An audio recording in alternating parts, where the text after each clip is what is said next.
그럼 20억을 얼마짜리를 사냐? 40억 이상 되는 걸 사요. 우리가 현실이 빡빡하지 눈이 안 높은 건 아니거든요. 맞아요.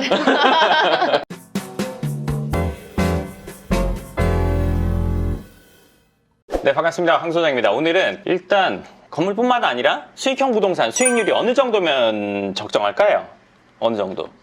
지금은 옛날에 비해 좀 많이 수익률이 떨어졌다고 해서 제가 듣기로는 3, 4%라고 강남 쪽은 들었거든요. 이 3%랑 4%도 차이가 있는데 그러면 그 3%, 4% 중에 어떤 게 더 좋다고 생각할 수 있을까요? 싶으면 좋은 거 아닌가요? 그렇죠? 이렇게 보셔야 돼요. 뭐냐면 우리가 어떤 걸 선택할 때는 고려할 점들이 여러 가지가 있어요. 예를 들어서 부동산이라고 치면 가격도 있을 거고 수익률도 있을 거고 입지도 있을 거고 뭐 건물 상태도 있을 거고 다양해요. 그렇죠? 다양한데 수익률도 그 중에 하나예요. 근데 여기서 우선순위라는 게 정해지지 않으면 우리가 판단을 하기란 어렵다는 거죠. 가방 산다고 해볼게요. 여자분들은 가방의 어떤 모델을 정했어요. 샤넬 가방의 어떤 모델, 뭐 A라는 모델을 정했어요. 그래서 여기저기 다 검색을 해봤어요.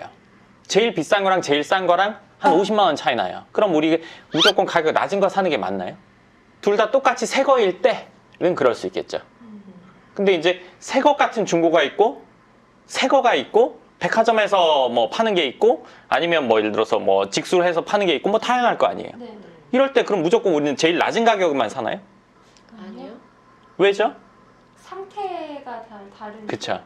상태 대비 가격이라는 게 우리가 정해지는 거지. 그 판단 기준으로 상태에 상관없이 그 모델이면 돼. 무조건 가격 제일 낮은 거 사지는 않는단 말이에요. 네. 물론 새 거 중에도 가격이 다 달라요. 누군가는 왜 비싼 가격 주고 백화점 가서 사죠? 누군가는 왜 직거래로 예를 들어서 누가 사자마자 내놓는 걸 사고 왜 그럴까요? 사람마다 자기가 우선하는 기준이 다르기 때문이에요. 가격이 최우선이면 예를 들어서 가격이 제일 낮은 중에 상태 제일 좋은 걸 찾는 거예요. 근데 물건의 상태가 제일 좋아야 된다 라면 새 거 중에 선택을 하겠죠. 근데 누군가는 내가 사는 기분도 중요해. 가서 대우받는 기분. 그게 상당히 상위권이야. 그럼 백화점 가서 사는 거예요. 백화점 가면 일단 기분이 좋잖아요. 뭐 둘러보기도 하고 명분이 있어서 간 거니까. 제가 하고자 하는 건 뭐냐면 여러 가지 고려 요소가 있지만 그 고려 요소 중에 어떤 게 우선순위냐 이거예요. 수익형 부동산의 수익률만 우선순위의 첫 번째냐, 그 수익률이라는 게 이 고려 사항 중에 첫 번째이냐, 그렇지 않냐. 물건에 따라 달라요. 사람에 따라 다르고.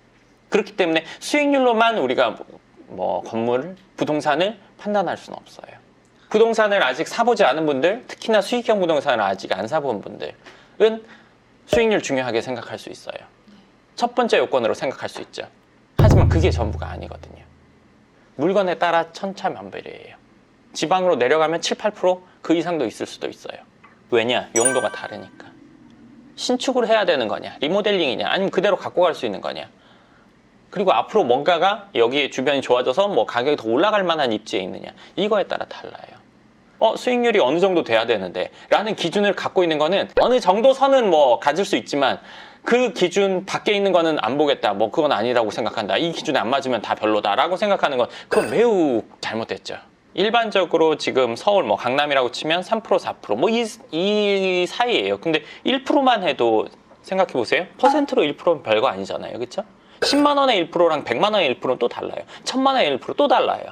그렇기 때문에 1%라는 게 퍼센트로는 적지만 금액으로는 엄청나게 차이 날 수도 있거든요.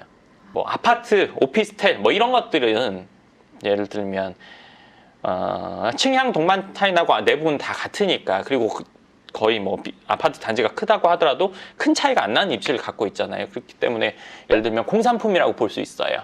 근데 건물은 거의 사람 수준이에요. 건물마다 다 틀려요. 천차만별. 수익률로만 우리가 이게 뭐 괜찮다 안 괜찮다 그럴 수가 없고 직접 다 가서 봐야 돼요. 사람 만나봐야 알듯이. 보지 않고 판단할 수가 없어요. 그러면은 그래도 이제 초보자가 처음 이제 꼬마 빌딩을 시작하려면은 어느 정도 뭐 체크리스트 같은 게 필요할 수도 있잖아요. 몇 가지 중요한 우선순위를 이렇게 매겨주실 수 있나요? 그게 이제 우선순위라는 건 수익률도 될 수 있고 입지도 될 수 있고 뭐 가격도 될 수 있고 근데 이 중에 입지는 첫 번째 아니면 두 번째여야 돼요. 무조건. 사실은 입지가 첫 번째여야 되거든요. 아주 특별한 경우라고 쳤을 때 첫 번째 아니면 두 번째여야 돼요. 입지가. 그럼 나머지는 사실 대동소이예요. 수익률, 뭐 건물의 상태, 뭐 이런 것들은 입지와 나머지들이에요. 근데 이제 건물을 보다 보면 이런 게 있어요. 위치는 얘가 좋은데 가격이 난 버거워. 네. 그렇죠? 네. 근데 저거는 위치는 좀 빠지는데 건물이 마음에 들어. 이 첫 번째 해야 돼요. 무조건 있지. 첫 번째 하기에 마음 불편하거든요. 왜? 가격이 아예 넘어가면 이거 고려 안 해요. 가능은 해. 근데 영끌 해야 되는 거예요. 우리가 부동산을 봤을 때 꼬마 빌딩이라고 친다면 건물이 있고 땅이 있죠. 그렇죠? 네. 건물과 땅으로 구성돼 있어요. 자, 이 부동산 가격이 올라가는 원리라는 거는 건물은 감가상각해요. 무조건 노후되잖아요. 아무리 좋은 걸로 지어놔도 다 노후돼요. 그 말인즉슨 얘는 감가상각하고 땅값이 가치 상승해서 얘가 떨어지는 걸 상쇄하고 올라간다는 얘기예요. 그러면 건물이 좋은 게 우선이겠어요? 땅이 좋은 게 우선이겠어요? 땅이요. 그러면 우리가 감가상각될 대상에 돈을 많이 들이는 게 좋겠어요? 아니면 가치 상승할 곳에 돈을 많이 들이는 게 좋겠어요? 당연히 후자죠. 입지 좋은 데를 해야 돼요. 뭐 건물 멋있는 거 저는 아무 소용없다고 생각해요. 솔직히 말하면. 이게 어떨 때 많이 벌어지냐면요. 이런 경우가 4억을 살 때 이런 일이 많이 벌어져요. 4억을 산다는 거는 자금 여유가 어느 정도 있다는 얘기예요. 그리고 자금 여유가 어느 정도 있으면 이제 내 집에서 내가 사는 기분 같은, 내 건물에서 내 회사를 하는 것 같은 기분을 느끼고 싶단 말이에요. 이거는 뭐 당연히 인지상정 누구나 다 같은 마음이에요. 근데 그럴 때 거의 어떻게 결정을 하게 되냐면 입지보다 건물 멀쩡한 쪽으로 가는 경우가 많아요. 좀 의리의리한 건물. 그리고 이거는 처리하기가 좀 어려워요. 이거보다. 물론 똑같이 4억 쓸 사람은 이 건물을 원할 수도 있겠죠. 그렇지만 그 사람 말고는 이거를 살 사람이 드물어요. 이게 사실은 건물뿐만 아니라 모든 부동산 다 똑같아요. 위치 빼고 말할 수가 없어요. 위치가 두 번째로 사실 내려가면 안 되거든요. 보통의 경우에는 가서 건물 보고 건물이 멋있어서 이제 뭔가 이게 마음이 가는 경우가 많죠. 어떤 남자를 만났는데 결혼할 남자를 만나는 것과 연애할 남자 만나는 건 좀 다르잖아요. 그쵸? 연애는 이제 즐겁고 뭐 이렇게 예를 들어서 분위기만 좋게 되고 재밌게 지낼 수 있으면 되지만 결혼은 또 다른 문제잖아요. 네. 이 사람의 인성적인 부분도 당연히 있어야 될 거고 아니면 내실이나 경제적인 부분도 반드시 봐야 될 거 아니에요. 그거 모르고 할 수는 없잖아요. 그거나 같아요.